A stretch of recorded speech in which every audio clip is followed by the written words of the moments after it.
नमस्कार, बहुत बहुत स्वागत है आपका स्टार सिटी न्यूज़ में। मैं इस वक्त दिल्ली के जनकपुरी विधानसभा में मौजूद हूँ। साथ ही हमारे नरेंद्र खटाना जी हैं, जो कि जनकपुरी साउथ के मंडल के महामंत्री हैं और लगातार तीसरी बार ये महामंत्री बनाए गए हैं। आइए इनसे हम सीधी बात कर लेते हैं। बहुत बहुत स्वागत है सबसे पहले आपका नरेंद्र जी।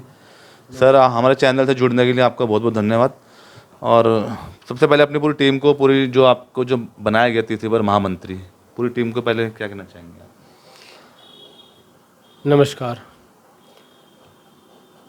मैं पहले तो हमारे जो मंडल के अध्यक्ष हैं जी सर। नीरज दीक्षित जी, उनका बहुत बहुत धन्यवाद करूँगा, क्योंकि उन्होंने पहले वो अध्यक्ष बने, उसके बाद जब टीम का निर्माण होता है तो मंडल अध्यक्ष ही टीम का निर्माण करता है।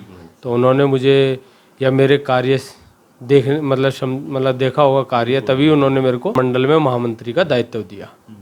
तो मैं दायित्व मिलने के बाद टीम तो हमारी सारी बन चुकी है, तो मैं सभी जितने भी अपने नवनियुक्त जो अपनी टीम नियुक्त हुई है उसको सभी को हार्दिक बधाई और धन्यवाद देना चाहता हूँ। अच्छा भाई, इससे पहले क्या जिम्मेदारी रही है अपने पास? मेरे पास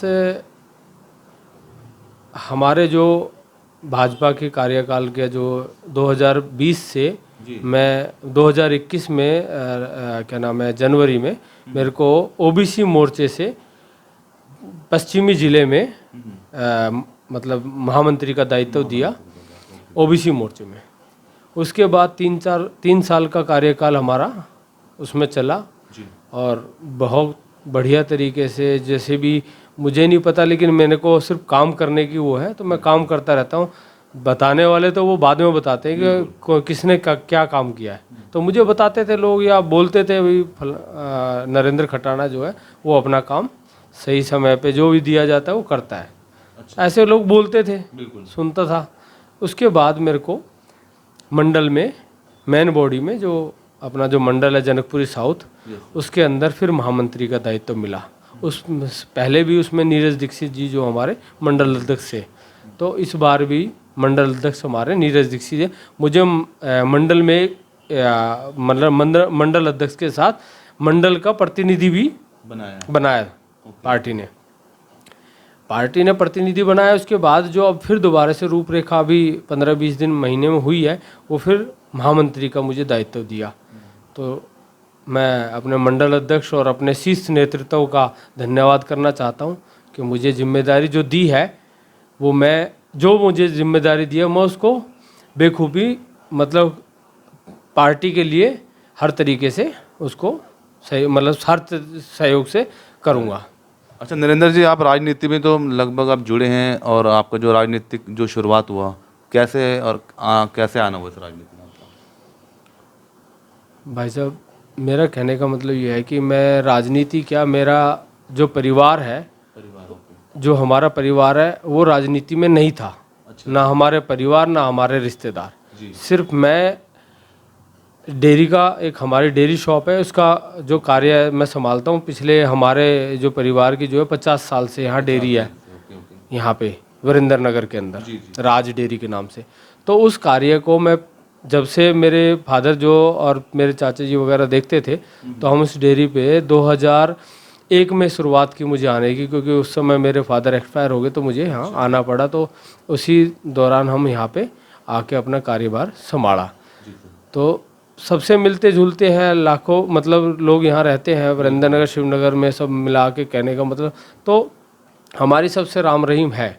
और धीरे धीरे मुझे नहीं पता कि ये दौर आया कि मैं 2014 में जब नरेंद्र मोदी जी जो प्रधानमंत्री बने, तो मैं उनकी बातों से प्रेरणा लेता हुआ और मैं भारत विकास परिषद की एक ब्रांच बनाई, उसमें मेरे को अध्यक्ष बनाया। उसमें भी 3-4 साल मैंने काम किया। उसके बाद धीरे धीरे मैं राजनीति में आ गया, मुझे खुद नहीं पता चला।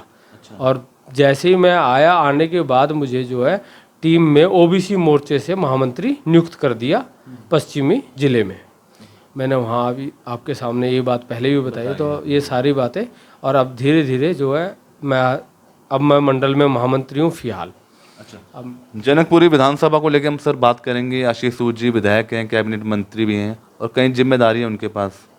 तो क्या आगे जनता जो उम्मीदें रखती है जनकपुरी की, वो क्या क्या उम्मीदें रखती है आशीष जी से?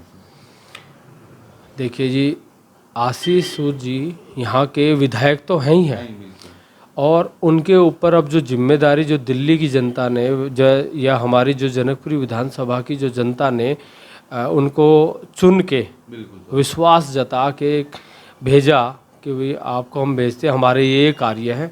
और कार्य भी ऐसे थे, मैंने खुद जाके पर्सनली उनके साथ कई बार मैं जब राउंड पे निकलते थे तो वो देखते थे कि क्या काम है। तो काम था जनता को सीवर लाइन, पानी की समस्या, दुनिया भर के यहाँ खंबे हैं उन पे तारों का जंजाल, तो आए दिन कोई ना कोई इस तरीके हादसे होते रहते थे। कभी देखते थे बरसात में कोई रोड जो है वो धंस जाती थी, अगले दिन पता चलता था।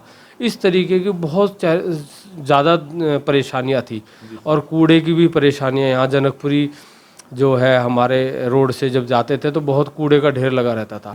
उन्होंने पहले जब लोगों से बात की कि भाई अगर आप हमें विश्वास जताओगे और हमें वोट मिलेगी और हम जीत के जाएंगे तो हम पहले ये कार्य करेंगे। जनकपुरी विधानसभा के अंदर अभी से ही बहुत सारे कार्य शुरू हो चुके हैं। कुछ कार्य ऐसे हैं जैसे सीवर लाइन है, वो अभी कार्य कम से कम जो पहला हो सकता है बजट आता है उसमें जो जितने भी कार्य निपट चुके थे वो हो चुके हैं। काफ़ी जनता को राहत मिली है इस समय। लेकिन वृद्धा पेंशन होगी और अपना हैंडीकैप वाले जो है इनकी ये चालू हो चुकी है। अभी धीरे धीरे अनेकों कार्य होने हैं, और ये नहीं है कि दिल्ली को पीछे ले जाने के लिए काम हो रहे हैं, ये सारे आगे ले जाने के लिए काम हो रहे हैं। आज जो हम ये लोगों के बीच में जाके बोलते हैं कि भाई एकदम से अगर हम मकान भी बनाते हैं तो पहले उसकी नींव को जो है मजबूत करके ही उसके ऊपर आगे बढ़ा जाएगा। तो दिल्ली का काम बिल्कुल नीचे सतर से शुरू होकर ऊपर जाएगा, तो धीरे धीरे ये सारे कार्य जनता को मिलने शुरू हो जाएंगे। सर, माननीय प्रधानमंत्री जी के जो काम है इन 11 सालों में, और काफ़ी आप उनसे प्रभावित भी हैं जिसकी वजह से आप इस राजनीति में भी जुड़े सर, तो कैसे आप इस राजनीति में जुड़ के माननीय प्रधानमंत्री जी से आप जो इम्प्रेस हुए, क्या क्या आपको अच्छे लगे, उनकी क्या खासियत? देखो जी, पहले तो प्रधानमंत्री 2014 में हमारे यहाँ के प्रधानमंत्री बने पूरे देश के, उससे पहले वो मुख्यमंत्री भी रहे। अगर संघर्ष को देखते हैं तो उनकी हर चीज़ को, जीवनी को देखिए, पता चलता है कि देखो नरेंद्र खटाना एक कहाँ से कैसे आया, वो अब जब तक मैं बताऊंगा नहीं, जब तक लोग बताएंगे नहीं तो कैसे पता चलेगा। जब 2001 में मैं आया तो मैं 14 साल का था, मुझे यही नहीं पता था होता क्या है, कैसे होगा। फादर चले गए हैं, कैसे काम करना है, कैसे नहीं करना है, कैसे मैनेज करना है, परिवार को कैसे चलाना है। धीरे धीरे जब आए, लोगों के बीच में आए तो पता चलता गया। धीरे धीरे हमने भी अपनी जीवन जीना शुरू कर दिया। जीवन शुरू करने के बाद जब हम अपनी डेयरी पे बैठते तो लोग आगे बोलते, अरे आपके फादर ऐसे थे, इतना अच्छा कार्य करते थे, 84 के दंगों में आप सबने इतनी अहम भूमिका निभाई, आपकी गाड़ियाँ जली, आपके फादर को मतलब चोटें पहुंची, सब कुछ किया। तो हम उनसे सुनते आते थे क्योंकि वो तो चले गए, लेकिन उनके सुनने से ही हमें धीरे धीरे, यार इतने अच्छे काम किए तो आप क्या कुछ भी काम नहीं करके जाएंगे। तो हमने भी सोचा कि अपना कार्य तो कर ही रहे थे, लेकिन अब धीरे इसमें पार्टी में आ गए। पहले काम कर रहे थे और निस्वार्थ भारत करते हैं, जरूरी नहीं है कि पद की लालसा है, उसके बगैर भी करता हूँ। हाँ बिल्कुल, पद से कोई वो नहीं है कि मुझे पद मिल रहा है तो मैं काम करूँगा, ऐसा कुछ नहीं है। मैं उसके अलावा भी मैं काम करता हूँ, बिल्कुल, तो मैं करता रहता हूँ। अब आगे क्या रहेगा क्या वो मुझे नहीं पता, लेकिन अभी मेरी उम्र जो है 39-40 के करीब हो रही है। भगवान ने जो आशीर्वाद देना वो तो दे रहे हैं, वरना तो लॉकडाउन हुआ उस समय ऐसी स्थिति हो गई कि लोग भाग गए थे, लोग घरों से। मेरा जो घर है वो गुड़गांव में सोहना रोड के पास रिठौज गांव है, वहाँ मेरी फैमिलियाँ रहती है। वहाँ से फ़ोन आने शुरू हो गए कि जी आप डेयरी बंद करके घर आइए। तो मैंने कहा किस लिए, कि जी हालत बुरे हो रहे हैं और सब अपने अपने घर आ गए, तो आप भी डेयरी बंद करके आ जाओ, 2-4 महीने के बाद फिर जाके खोल लेना। मैंने उनसे बोला कि आप मुझे आज सिर्फ मरने के चक्कर में मैं मर जाऊं, भाई यहाँ पे कोई रोग लग जाए इसलिए मुझे बुला रहे हो, मैं आ जाऊंगा, लेकिन मुझे वहाँ से वापस आने के लिए मत कहना है कि मैं दिल्ली आके अपना काम शुरू करूँ, क्योंकि मैं डरने वालों में से नहीं हूँ। देखो वो तो ऊपर वाले के हाथ में छोड़ दो। लॉकडाउन है, जब लोगों को जरूरत जब लोगों को जरूरत नहीं थी तब मैं यहाँ था। आज जब जरूरत है और मैं यहाँ से भाग जाऊँ, ऐसा हो नहीं सकता। मैंने घर वालों को मना कर दिया। मैं पिछले 3 महीने जो लॉकडाउन रहा, मेरा छोटा भाई मेरे साथ, दोनों ने मेहनत की हमारे साथ। हमारे जो लड़के जो काम करते थे उन्होंने हमारा सहयोग किया। और जब हम यहाँ रुके तो हमारे अड़ोस पड़ोस के जितने भी लोग थे वो हमारे साथ खड़े रहे कि हम भी झेलेंगे जो भी होगा, और हम अपने पास की डेयरी है तो हम इसको पूरे से निभाएंगे। और भगवान ने वो अच्छा किया। वो उस समय का माहौल बहुत ख़राब हो गया था, लेकिन फिर उसके बाद अच्छा हो गया और बहुत बढ़िया से हम यहाँ पे, और धीरे धीरे वो चीज़ें आज आपके सामने, तभी मैं महामंत्री बना। वो सब उन्हीं की देन है जी, मेरा हाथ में कुछ नहीं था। अपनी तरफ से काम पूरा जो मिलता है वो करते। धन्यवाद सर, आपने समय दिया नरेंद्र जी। Thank you. तो यह थे हमारे साथ नरेंद्र खटाना जी, स्टार सिटी के साथ। मैं जितेंद्र गुप्ता।